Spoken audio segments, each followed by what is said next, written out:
Hello everyone, this is Casey from iZugar. Today, I want to show you how to use MistikaVR to do the post-production with our new fisheye lens, which is the MKX200, the distortion-free fisheye lens with the APO design, which is working on the CCAM K2 Pro as well as the standard E2. First, we are going to the MistikaVR to make the new project. I'm trying to type in the project name, set the video size to 5.7K, the frame rate matching the original footage.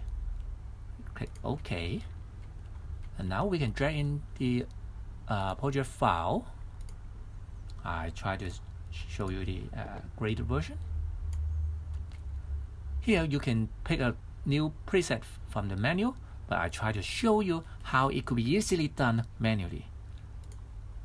So I just click OK. Here is a preview of the file. All we have to do is typing the right focal length. Because as it's a micro four thirds camera, we are multiplying the original number by 2, which is now 7.68. We are trying to see the mask here. Okay, the circle mask will be smaller. Okay, this is almost done. You see the vertical lines, they are a bit curvy because the pitch is not right. I try to set it, tiny adjustment here. It looks okay now. We can check with the VR button. We can check the center and the top. You see the sun is here. There's no purple fringes behind the tree. Thanks for the chromatic aberration control. And all the way to the edges is super sharp. I think we can make a very decent VR 180 with this combo.